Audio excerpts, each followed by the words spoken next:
then I would say the second thing is the lack of a clear path. Because to your point about Mm, kind of the safety net, there, in high school, there's kind of a clear objective. You are seeking to go to college or going into the military or going into the workforce. And then if you do go to college, it's the same thing. There's a clear objective. You're seeking to find a full time job once you graduate. But then correct. you find that full time job and you're an adult, and it's like, okay, now what?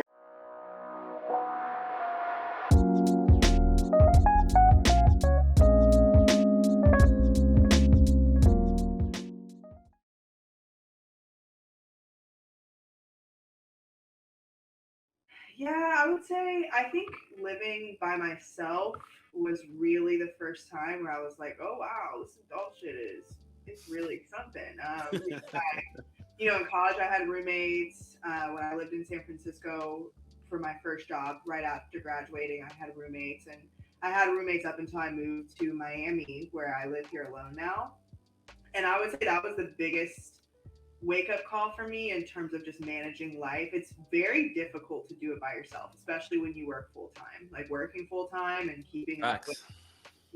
keeping up with everything in your apartment. In fact, it made me realize I'm like, wow, I understand why I had so much responsibility as a child because it Mm-hmm. really does take a village. Like there are, Yes. but living by myself, I find myself being late for things, for example, by accident, just because I'm keeping up with so much, or something goes wrong with my dog and I'm the only person here who can do something about it. I don't have an extra set of hands to help me manage random things like that, or Yes, ma'am. random emergencies that crop up or things of that nature.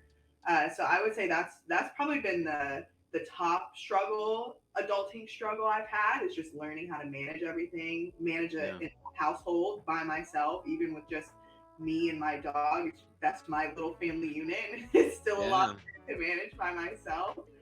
And then I would say the second thing is the lack of a clear path. Because to your point about Mm, kind of the safety net, there, in high school, there's kind of a clear objective. You are seeking to go to college or going into the military or going into the workforce. And then if you do go to college, it's the same thing. There's a clear objective. You're seeking to find a full time job once you graduate. But then correct. you find that full time job and you're an adult, and it's like, okay, now what? I'm not going to graduate from my job and move on to something else. There's no my manager is not going to hold my hand and walk me through the process of getting promoted. So No, ma'am. I No, would say ma'am. that is there's just a wide open world of possibilities, but it comes with a pressure of just you're in the driver's seat. The ball is entirely in your court, and Absolutely.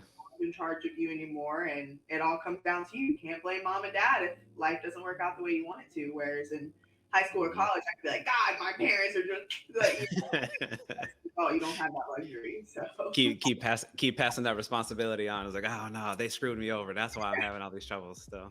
yeah, No, it's so true, man. You hit so many good points. I'm gonna try to break that down because when you talk about responsibility and a part of being older, and then the last point you were mentioning about trying to create a vision of a path, right? So you get out of college, and like you said, the goal for many is to start working. Now, I would say to you, based on my lived experience, I think right out the gate, just for anybody who doesn't know or who hasn't gotten to this point yet in life, I think it takes about the full duration of your 20s to really come concretely figure out who you are.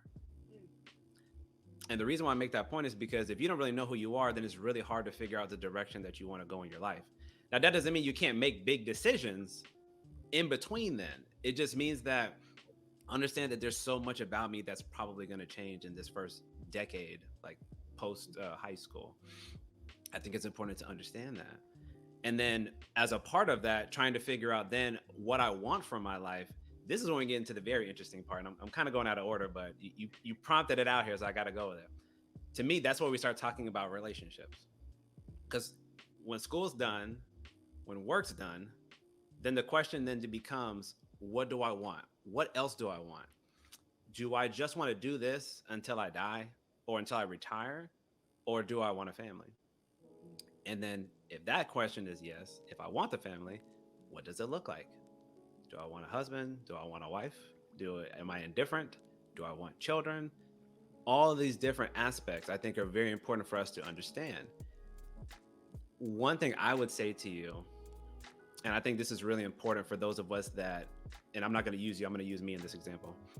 If you grow up, you don't necessarily have the best visual examples when you were growing up that you saw exactly how you wanted it to look. I saw my dad, I saw my mom, he treated her like this, she treated him like this. It was lovely. We had these kids, we had a dog. I want that. Right? What happens when you don't have that? I got to get it from somewhere. Until I figure out what that example might look like, I might make some mistakes in some of the people that I deal with because they weren't in alignment with the vision that I had because I had no vision. Because nobody coached me on how to have a vision.